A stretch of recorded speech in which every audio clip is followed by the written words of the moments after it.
जय हिंद दोस्तों, हम लोग पढ़ेंगे साधारण ब्याज। इससे पहले हम चक्रवृद्धि ब्याज खत्म कर चुके हैं। अब पढ़ेंगे साधारण ब्याज था सिंपल इंटरेस्ट। सिंपल इंटरेस्ट को पढ़ने से पहले दो चार बातें इसके बारे में जान लेते हैं। जैसे हमने आपको 100 रुपए ब्याज पर दिया, हमने आपको 100 रुपए ब्याज पर दिया और हमने कहा कि जो रेट रहेगी वो रेट रहेगी कितने परसेंट? 10%। रेट रहेगी कितना परसेंट? 10%। और जो टाइम रहेगा वो टाइम रहेगा 2 साल। जो टाइम रहेगा वो टाइम रहेगा 2 साल। तो साधारण ब्याज क्या कहता है? साधारण ब्याज ये कहता है कि मैं हर साल जो ब्याज लूंगा वो सिर्फ और सिर्फ मूलधन पर लूंगा, यानी कि हर साल जो ब्याज लिया जाएगा वो हर बार 100 रुपए पर लिया जाएगा, ब्याज पर ब्याज नहीं लिया जाएगा।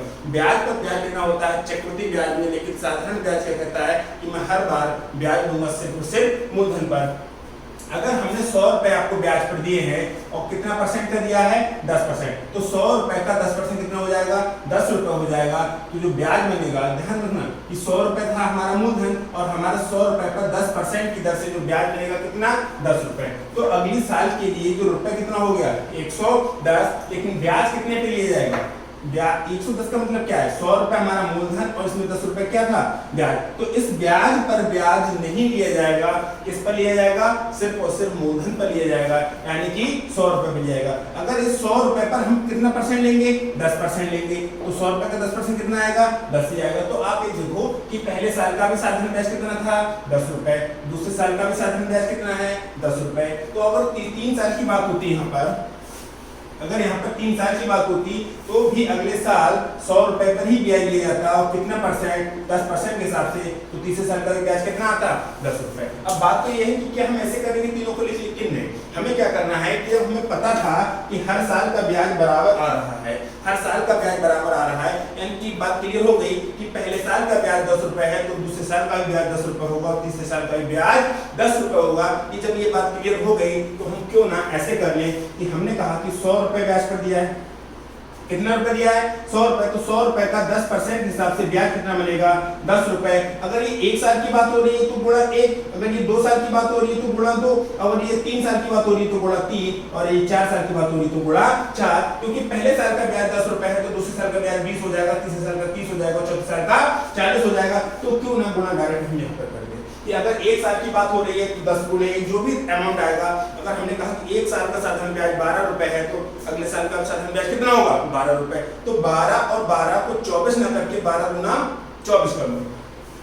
अब हमने कहा कि जो रेट है वो कितनी है? 15%। जो रेट है वो कितनी है? 15%। तो हम इस क्वेश्चन को ऐसे सॉल्व कर लेंगे कि भाई साहब कि हमने कहा कि 100 रुपए का 15% कितना आएगा? 15। 100 रुपए का 15% कितना आएगा? 15। यानी कि 1 साल का ब्याज कितना है? 15 रुपए। तो अगले साल का भी ब्याज कितना होगा? 15 रुपए। उससे अगले साल का भी ब्याज कितना होगा? 15 रुपए। तो ऐसे हर साल को निकाल के उनको जोड़े ना, हम डायरेक्ट क्या करें कि भाई 3 साल की बात कर रहा है तो 15 गुणे 3, यानी कि 3 साल का ब्याज कितना हो जाएगा? 45 रुपए। 100 रुपए हमारा क्या था? मूलधन। 3 साल का ब्याज कितना हो गया? 45 रुपए। आप जब रिटर्न करो तो कितना? 145 रुपए। ठीक है, एक दो एग्जांपल के साथ हम और समझते हैं।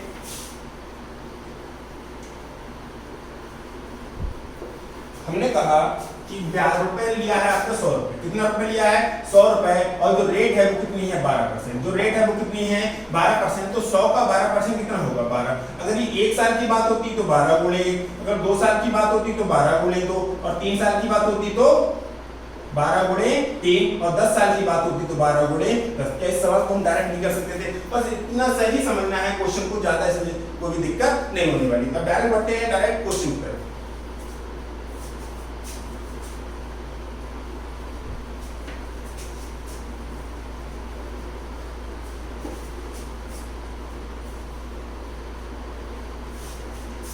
क्वेश्चन कह रहा है जब मूल राशि 2000 रुपए तथा साधारण ब्याज दर 5% और समय 2 वर्ष हो तो भुगतान की जाने वाली राशि कितनी होगी? उन्होंने कहा जब मूल राशि कितनी है? 2000 रुपए, साधारण ब्याज की दर कितनी है? 5%, समय कितना है? 2 वर्ष। तो भुगतान की जाने वाली, यानी कि जब रिटर्न करोगे तो आप कितना करोगे वापस? ये आपसे पूछा है। ठीक है, क्वेश्चन को बाय ऑप्शन कैसे करना है, कैसे नहीं, उस बात को बाद में देखेंगे। पहले इसका बेसिस समझते हैं। हमने कहा कि जो रुपए कितना है? 2000। रुपए कितना है? 2000। और जो रेट कितनी है? 5%। रेट कितनी है? 5%। तो हमें पता है कि 2000 का 5% कैसे निकालते हैं? दोनों की गुणा करके। 1 2 3 0 है, बस ऐसे निकालते थे ना हम लोग। 2000 गुणे 5/100, तो डबल जीरो से डबल जीरो पड़ जाएगा 20 पंजे 100, यानी कि एक साल का साधारण ब्याज कितना आया 100 रुपए। और हमें एक बात क्लियर है कि अगले साल का साधारण ब्याज कितना होगा 100 रुपए। तो 100 और 100 को जोड़ के 200 मत करो, हमें क्या मत करना है कि 2 साल के लिए करना है। हमें कितने साल के लिए निकालना है 2 साल के लिए निकालना है। और एक साल का साधारण ब्याज 100 रुपए है, तो 2 साल का ब्याज कितना हो जाएगा 100 गुणे 2, यानी कि 2 साल का साधारण ब्याज कितना हो जाएगा 200 रुपए।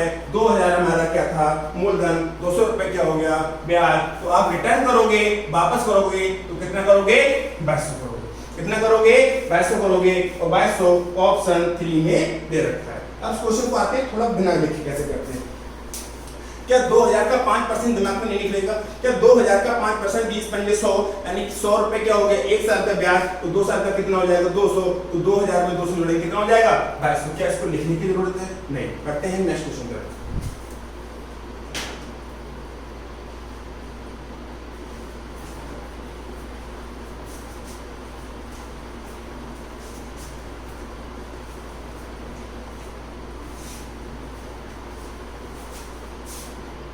वह राशि क्या होगी जिस पर 5 वर्षों में 6% वर्ष की दर पर 60 रुपए साधारण ब्याज मिलेगा? वह राशि क्या होगी जिस पर 5 वर्षों में 6% प्रति वर्ष की दर पर 60 रुपए साधारण ब्याज मिलेगा? हमसे क्वेश्चन पूछा है, तो इस क्वेश्चन को डायरेक्ट कर सकते हो बिना किसी दिक्कत के। आप मैं समझाता हूँ कैसे। आपने कहा कि रुपए कितना था 100 रुपए, जो रेट कितनी थी 10%। रेट कितनी थी 10%। मैंने अपनी तरफ से एक एज्यूम कर लिया, हमेशा कहीं भी अगर फंसेंगे, कहीं भी अगर हमें कॉन्सेप्ट क्लियर करना पड़ेगा, डायरेक्ट 100 पे 10% बढ़ा के देख लो। जो सिचुएशन यहाँ हो रही होगी वो सिचुएशन वहां होगी, बस यहाँ से इसको लॉजिक को फाइंड कर लेंगे। तो 100 रुपए का 10% कितना होगा 10 रुपए, तो यार वापस कितना कर दोगे 110 रुपए। एक साल की बात हो रही थी। अगर ये 2 साल की बात हो, अगर ये 2 साल की बात हो तो 100 का 10% कितना मिलेगा 10, और 2 साल की बात होगी तो 2, तो आप रिटर्न कितना कर दोगे 120 रुपए। अगर ये 3 साल की बात हो, अगर ये 3 साल की बात हो तो कितना करेंगे 100 का 10% कितना होगा 10, 100 का 10% कितना होगा 10, और 3 साल की बात कितना हो जाएगा 30 रुपए। तो आप रिटर्न कितना करोगे 130 रुपए। आप रिटर्न कितना करोगे 130 रुपए। अगर आप रिटर्न 130 करोगे तो यहाँ पर कुछ और भी हो रहा है। वो क्या हो रहा है आप ये देखो कि अगर 1 साल की बात हो रही है तो ब्याज यानी कि रेट और टाइम में गुणा हो रहा है, तो डायरेक्ट 10%। अगर मैं इसको लिख 100 का 10% को इंक्रीज किया कितना हुआ 110, ठीक है। और नीचे वाले लिखा है तो 100 का आपने 10% इंक्रीज किया, लेकिन रुपए कितना बढ़ा है 20, कितना हो गया 120, और 100 रुपए कितना हो रहा है 30 बढ़ा के कितना 130। तो क्या हम इस बात को नहीं समझ पा रहे हैं कि भाई साहब अगर रेट और टाइम की गुणा हो रही है, अगर रेट 10%, रेट कितनी है 10%, तो टाइम 1 साल है तो 10% निकाल रहे हो। रेट अगर 10% है, टाइम 2 साल है तो आप 20% निकाल रहे हो। तो ये 20% नहीं निकल रहा है। इस 100 वाली चीज 110 हो रही तो 10%, 100 वाली चीज 120 हो रही तो कितना परसेंट 20%, और 100 वाली चीज अगर 130 हो रही तो कितना परसेंट 30%। अगर इस बात को हम समझ पा रहे हैं तो इस चीज को थोड़ा सा समझने की कोशिश कीजिए कि क्या रेट और टाइम की गुणा नहीं होती है, क्या रेट और टाइम की गुणा नहीं होती है। अगर रेट 10% थी हर बार, रेट कितनी थी 10%, यहाँ समय 1 साल था तो 10 गुणे 1 10 पाया 10% बढ़ा, ठीक है। 10 गुणे 2 20, 10 गुणे 2 कितना हो गया 20, तो क्या ये 20% इंक्रीज नहीं हुआ है? अगर ऐसा ही 10 रुपए क्या था ब्याज था, यानी 10% की रेट थी, और 3 साल की बात हो रही तो क्या ये 30% इंक्रीज नहीं हुआ है? अगर ये 30% इंक्रीज हुआ है तो इस बात को हम कह सकते हैं कि रेट और टाइम की गुणा कर लें, रेट और टाइम की गुणा कर लें। अगर सवाल को कह रहा है कि सवाल कह रहा है कि 100 रुपए पर 5% की दर से 6 साल का ब्याज बताओ, तो क्या हम 5% की दर से 6 साल का ब्याज बताओ, तो क्या हम नहीं कह सकते कि डायरेक्ट 30% निकाल लो? कैसे कि 100 का 5% 5 होगा, और जब 6 साल की बात करोगे तो 5 6 30 कितना हो जाएगा 130। अगर हम ऐसा ना करते तो क्या हम डायरेक्ट क्वेश्चन को इन दोनों की गुणा पहले नहीं कर सकते थे? क्या इन दोनों की गुणा हम पहले नहीं कर सकते थे? अब एक क्वेश्चन आता है कि हमने कहा कि अगर हमने 100 रुपए ब्याज को दिया, कितना रुपए 100 रुपए, और रेट कितनी रखी है 7%, रेट कितनी रखी है 7%, और टाइम रखा है 4 साल, तो 1 साल का ब्याज निकालोगे तो 7 आएगा, और 4 साल की बात करोगे तो 7 चौक 28 हो जाएगा। तो ब्याज कितना मिलेगा 28 रुपए, तो 100 रुपए में 28 जोड़ो कितना हो जाएगा 128 रुपए। तो आप बताइए क्या ये डायरेक्ट 28% नहीं है? अगर 100 रुपए की चीज 128 रुपए की हो रही है तो ये डायरेक्ट 28% नहीं है। एक एग्जांपल के तौर पर और देखते हैं, हमने कहा कि जो रेट है वो कितनी है 9%, जो रेट है वो कितनी है 9% और जो टाइम है वो है 6 साल, तो टाइम है वो कितना है 6 साल, तो 100 का 9% कितना होगा 9, और अगर 6 साल की बात कर रहे हैं तो 9 4 54, 9 4 54, तो 100 रुपए में अगर 54 रुपए ऐड किए तो कितना हो गया 154 154। तो आप इस चीज को डायरेक्ट नहीं देख पा रहे थे कि 100 रुपए की चीज 154 रुपए की हो रही है, 100 रुपए की चीज 154 रुपए की हो रही है, अर्थात ये 54% इंक्रीज हो रहा है। तो क्यों ना मैं इस चीज को ना करके डायरेक्ट रेट और टाइम की गुणा कर दूं, डायरेक्ट रेट और टाइम की गुणा कर लूं। अगर 12% वार्षिक की बात हो रही है और 3 साल की बात हो रही है तो डायरेक्ट मैं 36% निकाल लूं। 12% निकाल के 3 से गुणा ना करके क्या मैं गुणा पहले कर लूं, गुणा तो होनी है। अगर देखिए कि हमने कहा कि 100 रुपए, कितना रुपए 100 रुपए, और रेट रखी है 12%, रेट रखी है 12%, तो 1 साल का ब्याज 12 आएगा और 3 साल की गुणा करेंगे तो 12 3 36 हो जाएगा। तो गुणा यहां ना करके क्यों ना गुणा यहां कर लिया जाए। ठीक है, एक दो एग्जांपल के लिए और समझते हैं। अगर रेट 12% है और 4 साल के लिए बात हो रही है तो क्यों ना डायरेक्ट 48% इंक्रीज कर दिया जाए। अगर रेट 10% है और 3 साल के लिए बात हो रही है तो क्यों ना डायरेक्ट 30% इंक्रीज कर दिया जाए। अगर रेट 7% है और 8 साल के लिए बात हो रही है तो क्यों ना डायरेक्ट 56% इंक्रीज कर दिया जाए। अगर रेट 20% है और 2 साल के लिए बात हो रही है तो क्यों ना डायरेक्ट 40% इंक्रीज कर दिया जाए। ठीक है, अब देखो क्वेश्चन देखो, वह राशि क्या होगी जिस पर 5 वर्षों में 6% की दर से 60 रुपए क्या मिलेगा साधारण ब्याज। रेट कितनी है 6% प्रति वर्ष, रेट कितनी है 6% पर ईयर, रेट कितनी है 6% पर ईयर। अगर 1 साल की बात करोगे तो 6%, 2 साल की बात करोगे तो 12%, 3 साल की बात करोगे तो 18%, 4 साल की बात करोगे तो 24%। अब ये अपनी तरफ से नहीं निकालना कौन सा कितना ईयर होगा, सवाल में दे रखा है कितना 5 साल। तो अगर आप करोगे, अगर मान लो 100 रुपए था, मान लो 100 रुपए था, चलो हम एक एग्जांपल के तौर पर माना कि जो राशि है वो कितनी है 100 यूनिट। एग्जांपल के तौर पर हमने एक राशि को अज्यूम कर लिया और राशि कितनी मान ली 100 यूनिट। अगर 100 यूनिट का 6% इंक्रीज करोगे तो 100 यूनिट का 6% कितना आ जाएगा 6 यूनिट।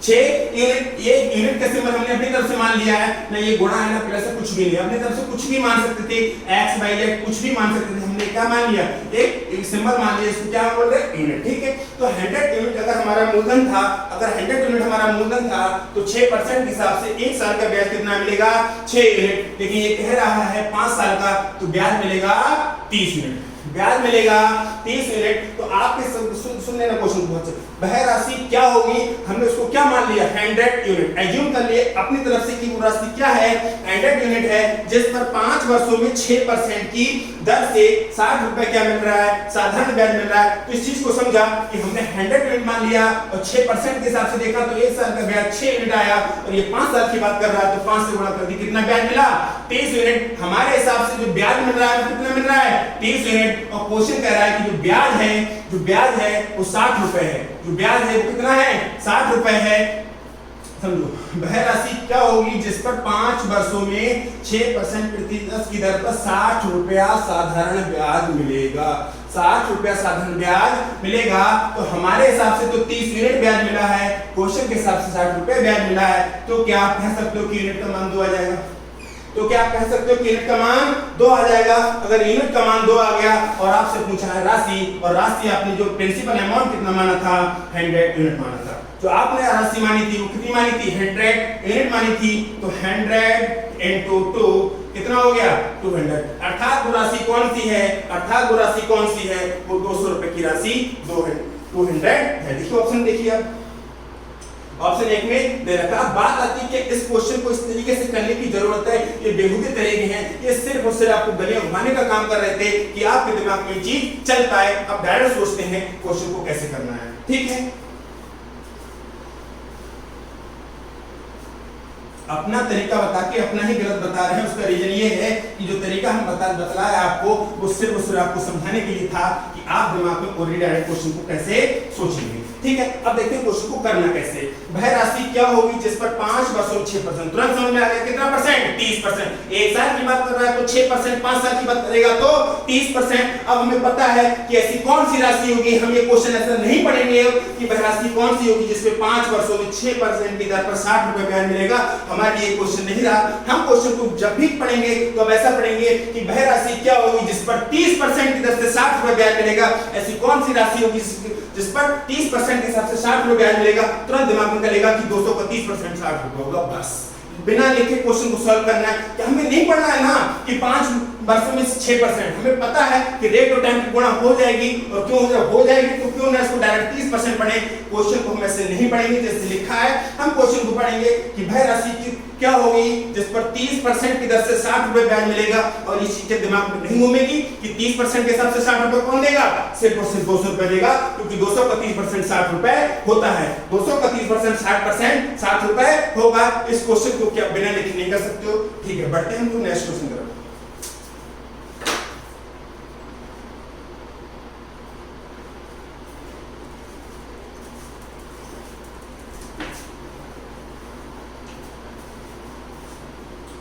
क्वेश्चन कर रहा है यदि 400 रुपए पर 10 वर्षों के लिए साधारण ब्याज कितना है, 280 रुपए है, तो वार्षिक ब्याज की दर याद करो। दिमाग में करना, डायरेक्ट क्वेश्चन करना, हमें लिख के नहीं करना, कुछ भी हो जाए। यदि 400 रुपए पर 10 वर्षों के लिए साधारण ब्याज कितना है, 280 रुपए, और 400 रुपए पर 280 रुपए ब्याज मिला है, तो आपको एक चीज समझ में आ रही है कि रेट क्या रही होगी।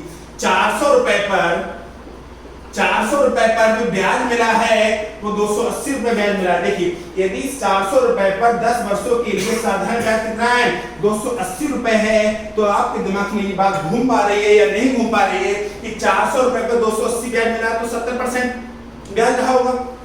सोचना पड़ेगा, थोड़ा सोचना पड़ेगा कि 400 रुपए पे 280 रुपए ब्याज मिला है, तो 400 का कितना परसेंट भैया होगा, 280 होगा। दिमाग में सोचना पड़ेगा कि 400 रुपए पे 280 रुपए ब्याज मिला है, 400 रुपए पे 280 रुपए ब्याज मिला है, तो कितना परसेंट मिला है। तो 400 रुपए पे 280 रुपए ब्याज मिला है तो कितना परसेंट मिलेगा, 70% मिलेगा। आप यहाँ भी चेक कर सकते हो कितना आ जाएगा, 70%। लेकिन छोटी छोटी बातों को दिमाग में नहीं किया तो क्वेश्चन पेपर में जल्दी सॉल्व नहीं कर सकते हो। आपके दिमाग में तुरंत क्लिक हो जाएगा कि 400 रुपए पे 280 रुपए ब्याज मिला है, कि 400 रुपए पे 280 रुपए ब्याज मिला है, तो 280 रुपए ब्याज तब मिलेगा तो रेट कितनी होगी फाइनल, 70%। रेट कितनी होगी, 70%। और रेट कैसे दो चीज से मिलकर बनेगी, जो फाइनल रेट होगी वो दो चीज से मिलकर बनेगी, रेट और टाइम। एक चीज ऑप्शन में दे रखी होगी और एक चीज क्वेश्चन में दे रखी होगी। क्वेश्चन कितने दे रखा है, 10, तो 10 में किसकी गुणा करें कि 70 बन जाए, 10 में 7 की गुणा करो, कितना हो जाएगा, 70 हो जाएगा। ऑप्शन देखिए 7% कहां दे रखा है, ऑप्शन एक में दे रखा है क्वेश्चन का एक बार। अब समझते हैं, इसको फिर से करते हैं।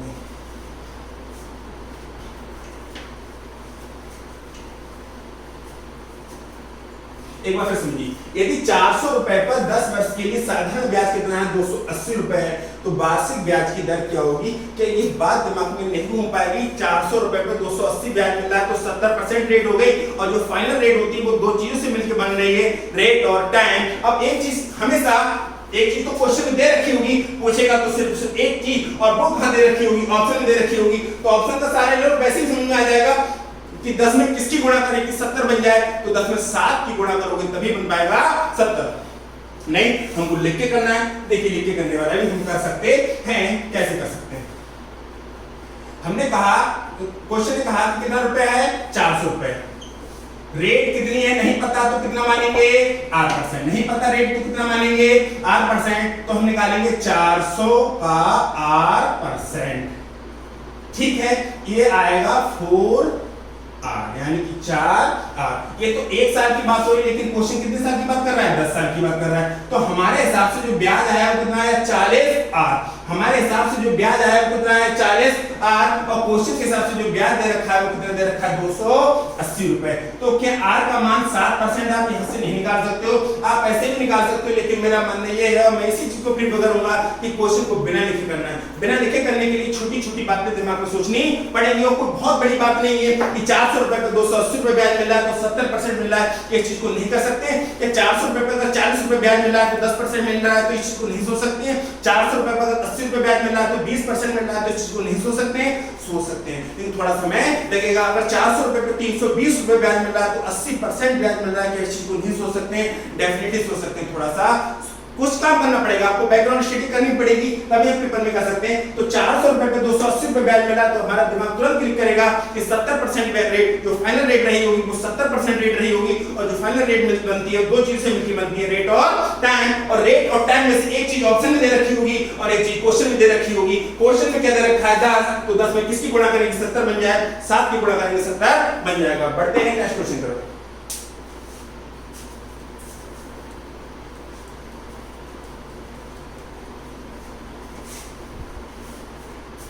यहाँ पर एज्यूम करो कि 3000 रुपए की राशि पर 12% वार्षिक साधारण ब्याज पर 1080 रुपए का क्या मिल रहा है, साधारण ब्याज कितने वर्षों में मिलेगा।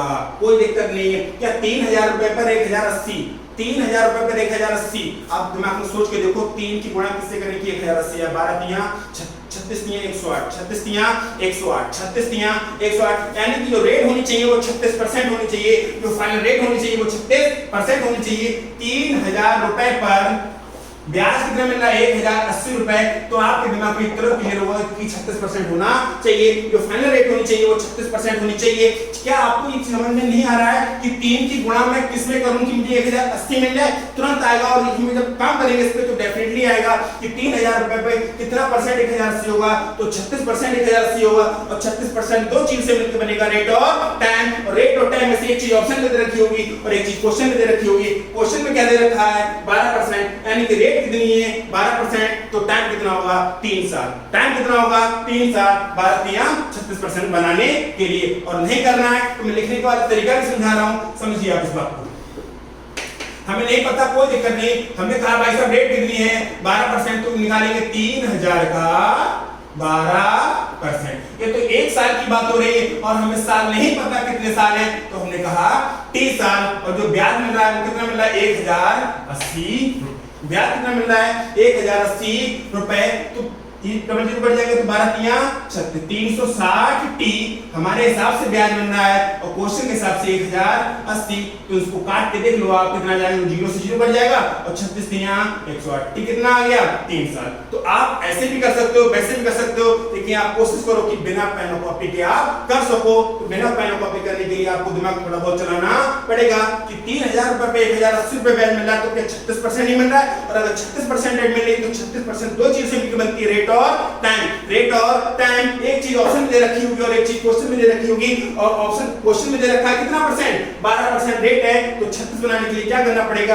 3 से गुणा करना पड़ेगा, और 3 दे रखा है ऑप्शन सेकंड। ऑप्शन देखने की भी जरूरत नहीं है, फिलहाल ऑप्शन देखोगे तो और भी आसान पड़ेगा, हम आगे सीखेंगे। बढ़ते हैं हम लोग नेक्स्ट क्वेश्चन की तरफ।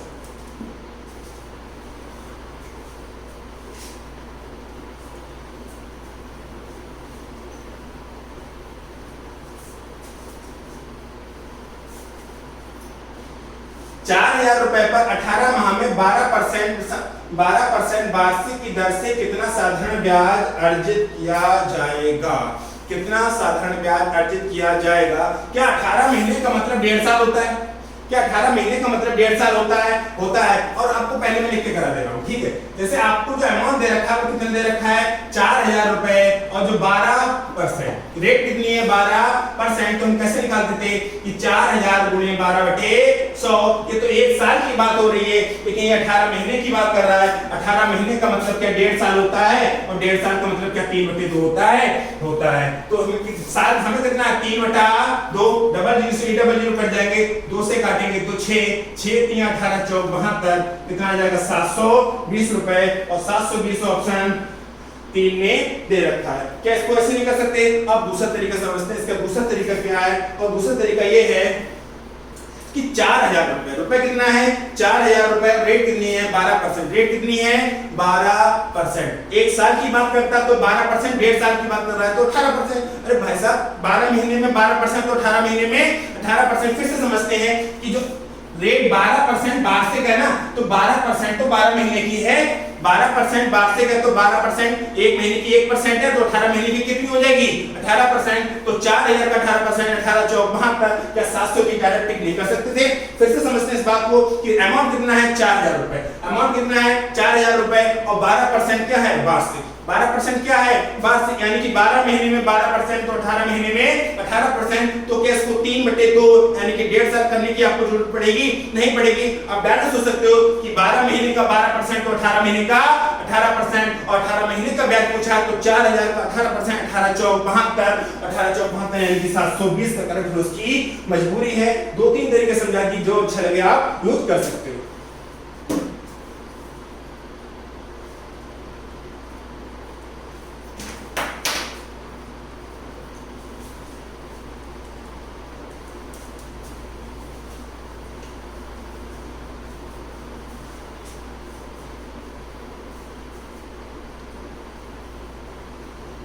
देखिए नेक्स्ट क्वेश्चन,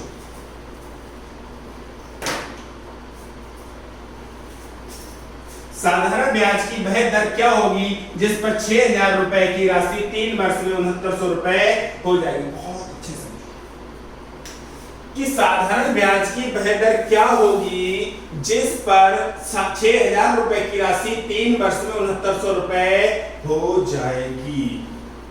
बहुत अच्छे से कि 6000 रुपए की जो राशि है वो कितनी हो जाएगी 6900 रुपए, कितनी हो जाएगी 6900 रुपए। और हमसे पूछा दर क्या होगी कितने सालों में 3 सालों में, नहीं पता तो आप क्या कहोगे रेट कितनी होगी 8%, रेट कितनी होगी 8%। हम कैसे निकालते थे कि 6000 गुणे 8/100, ये तो 1 साल की बात हो रही है और ये ब्याज हो गया 3 साल का, करेक्ट।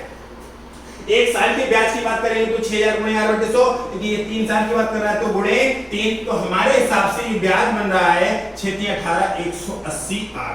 हमारे हिसाब से जो ब्याज बन रहा है 180 आर बन रहा है, लेकिन 6000 रुपए 6900 रुपए हो रहे हैं तो ब्याज कितना मिल रहा है 900 रुपए। ब्याज कितना मिल रहा है 900 रुपए। 6000 रुपए 6900 रुपए हो रहे हैं, 6000 रुपए 6900 रुपए कब होंगे जब उसमें ब्याज मिलेगा कितने रुपए का 900 रुपए का। तो 0 से 0 18 पंजे 90, तो R बराबर कितना आ गया 5%, R बराबर कितना आ गया 5%। ऐसे कर सकते हैं। दूसरा तरीका देखिए, दूसरा तरीका ये है कि 6000 रुपए 6900 रुपए हो रहे हैं, ब्याज 3 साल में 900 रुपए, ब्याज 3 साल में 900 तो 1 साल में 300, क्योंकि साधारण ब्याज हर साल का बराबर होता है। 2 साल का साधारण ब्याज 40 रुपए है तो 1 साल का साधारण ब्याज 20 रुपए होगा। 5 साल का साधारण ब्याज 100 रुपए है, 5 साल का साधारण ब्याज 100 रुपए है तो 1 साल का साधारण ब्याज 20 रुपए होगा। और इससे ही आप क्वेश्चन कर सकते हैं 3 साल का साधारण ब्याज 90 रुपए, 3 साल का साधारण ब्याज 90 रुपए तो 1 साल का साधारण ब्याज कितना होगा 30 रुपए होगा। तो तुरंत दिमाग में आएगा कि 3 साल का साधारण ब्याज 900 रुपए है तो 1 साल का साधारण ब्याज 300 रुपए होगा, यानी कि 6000 पर 3%, 6000 पर कितना रुपए ब्याज मिल रहा है 6000 पर कितना ब्याज मिल रहा है आपको 300 रुपए, तो कितना परसेंट होगा तुरंत दिमाग में क्लिक करोगे कि 5% होगा। ऐसे भी कर सकते हो, वैसे भी कर सकते हो, जो मन करे आप कर लो, लेकिन कोशिश करो कि पेन और कॉपी की जरूरत आपको कम से कम पड़े। बढ़ते हैं नेक्स्ट क्वेश्चन की तरफ।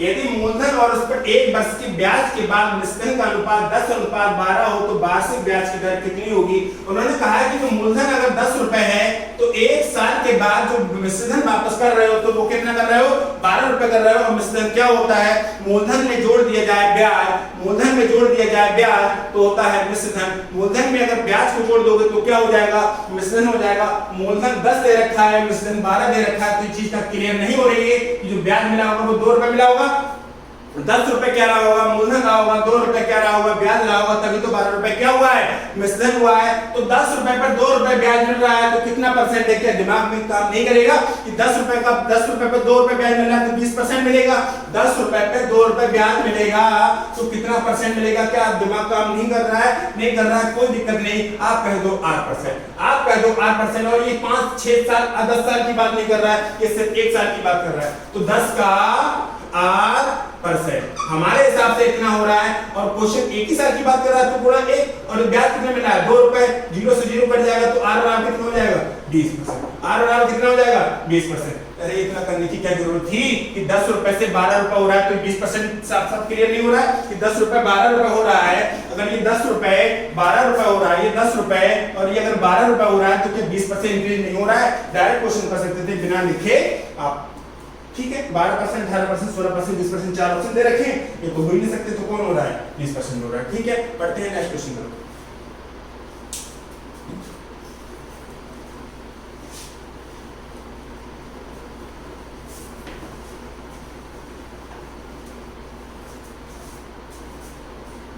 देखिए 10% वार्षिक ब्याज की दर से किसी निश्चित समय के बाद एक निश्चित मूलधन और साधारण ब्याज का अनुपात 10:3 था तो निवेश किए गए धन की अवधि कितनी बचती? देखिए जो उन्होंने कहा है कि जो मूलधन कितना है 10 रुपए, जो ब्याज कितना है 3 रुपए।